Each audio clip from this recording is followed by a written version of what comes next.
समाजातील प्रत्येक घटना थेट आपल्यापर्यंत पोहोचवणारे आपलं हक्काचं न्यूज चॅनल क्रांती सूर्य न्यूज। संपादक शशिकांत राजवंत। महाराष्ट्राचे लाडके उपमुख्यमंत्री स्वर्गीय अजितदादा पवार यांचे परवा विमान अपघातात निधन झाले। दादांच्या निधनाने महाराष्ट्राच्या सार्वजनिक जीवनात कधीही भरून न निघणारी पोकळी निर्माण झाली आहे। दिनांक 31 जानेवारी 2026 रोजी राष्ट्रवादी काँग्रेस पार्टी जनसंपर्क कार्यालयाच्या वतीने सर्वपक्षीय शोकसभा श्री मंगल कार्यालय पलूस येथे आयोजित केली होती। या सर्वपक्षीय शोकसभेला तालुक्यातील बहुसंख्य लोकांनी हजेरी लावली। तालुक्यातील व पलूस शहरातील नेते मंडळींनीही शोकसभेला आवर्जून हजेरी लावली। दादांच्या आठवणींना उजाळा देण्यासाठी अलोट गर्दी झाली।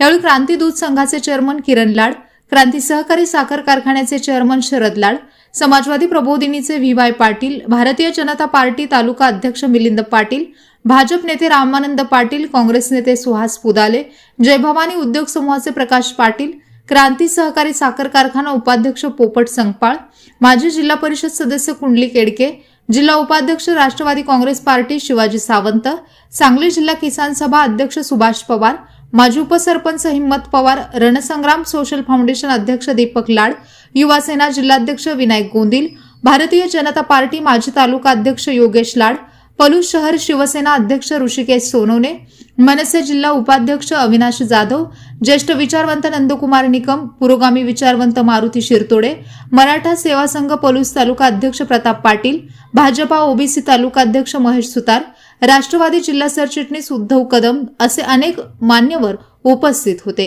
यावेळी प्रत्येकाने दादांच्या कार्याचा गौरव करीत दादांच्या आठवणींना उजाळा दिला। यावेळी बोलताना दैनिक पुढारीचे पत्रकार तुकाराम दायगुडे यांनी दादांच्या कार्याविषयी मनोगत व्यक्त केले। पलूस समाचारचे संपादक हारून मगदूम यांनीही आपले मनोगत व्यक्त केले।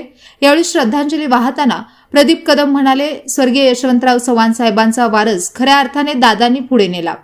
दादा नुसत्या विचाराने नाही तर कृतीने हे पुरोगामी होते। दादा हे खऱ्या अर्थाने महाराष्ट्राचे दादा होते। आम्ही स्वर्गीय यशवंतराव चव्हाण स्मृती गौरव समितीच्या माध्यमातून चव्हाण साहेबांना भारतरत्न देण्याची मागणी केली। तसेच मंत्रालयातील प्रवेशद्वारात चव्हाण साहेबांची तैलचित्र लावण्यासाठी आम्ही दादांकडे मागणी केली होती। तसेच प्रदीप कदम यांनी त्यांच्या व दादांच्या मंत्रालयातील भेटींच्या आठवणींना उजाळा दिला। यावेळी राष्ट्रवादी काँग्रेस पार्टी जनसंपर्क कार्यालयातील अमीर पठाण, हरीश वडार, अभिजित सावंत, अभिजित कौलगे, अनिल पाटील, प्रताप पाटील, विजय खारकांडे, बाळकृष्ण पवार, महेश हजारे, शकील मुल्ला, तौफिक मुल्ला, सचिन कुराडे, शुभम निकम, दौलत पाटील, सत्यजित पिसाळ, अर्जुन भडंगे, विजय परबत, दीपक कदम, भास्कर संगपाळ, राहुल पाटील, विकास कदम, सागर कदम, तेजस कदम, अभिजित कदम, तुषार सूर्यवंशी, संजय शिंदे, रणजित शिंदे तसेच पत्रकार यशवंत कदम, शशिकांत रेपाळ, वैभव माळी, वैभव यादव, तुकाराम धायगुडे, शशिकांत राजवंत, पंकज गाडे, सचिन लडगे उपस्थित होते। महाराष्ट्राचे लाडके नेते आदरणीय अजितदादा परवा विमान अपघातात त्यांचं दुःखद निधन झालं।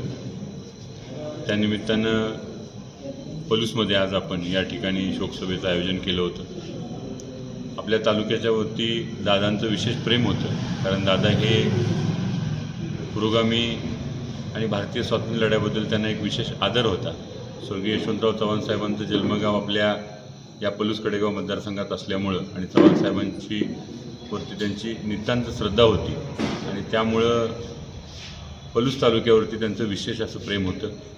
प्रति सरकारची राजधानी असलेल्या कुंडल आणि सर्व स्वातंत्र्य सैनिकांच्याबद्दल त्यांना फार आस्था होती आणि त्यामुळं या तालुक्यामध्ये दादांचा भविष्यामध्ये निश्चितच या तालुक्याच्या विकासासाठी दादांचा हातभार लागला असता, परंतु नीतीपुढे आपण सर्वजण हतबल आहोत आणि ही जी दुर्घटना घडली त्याबद्दल आपल्या सर्वांच्या भावनांना वाट मोकळी करून देण्यासाठी आपण या शोकसभेचं आयोजन केलं होतं। तालुक्यातील सर्व क्षेत्रातील दिग्गजांनी, क्रीडा असेल, शिक्षण असेल, सहकार असेल, अशा सर्व क्षेत्रातल्या मान्यवरांनी आज आपल्या भावना मोकळ्या करून दिल्या। खऱ्या अर्थानं या ठिकाणी आपण हा श्रद्धांजलीचा कार्यक्रम आयोजित केला। दादांची उणीव ही आपल्या सर्वांना राहणार आहे। महाराष्ट्राच्या विकासात दादांचं योगदान हे अनन्यसाधारण आहे। भविष्यातसुद्धा दादांच्या विचारानं पुढं जाण्याचा आणि त्यांनी घालून दिलेली जी काही पाऊलवाट आहे त्यांनी पुढं जाण्याचा, त्यांच्या विचारावरती पुढे मार्गक्रमण करण्याचं एवढीच ही श्रद्धांजली या निमित्तानं त्यांना वाहणं मी उचित समजतो. कारण दादांचं राहिलेलं काम पूर्ण करणे इतपत आपण मोठं नाही आहे, परंतु दादांच्या विचारावर पुढं जाणं हे आपल्या हातात आहे आणि तीच खऱ्या अर्थानं दादांना भावपूर्ण श्रद्धांजली ठरेल.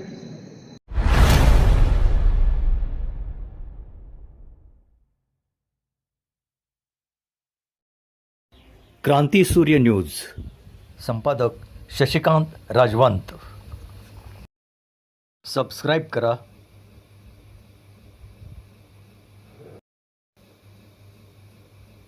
बेल आयकॉनला क्लिक करा आणि लाईक करायला विसरू नका.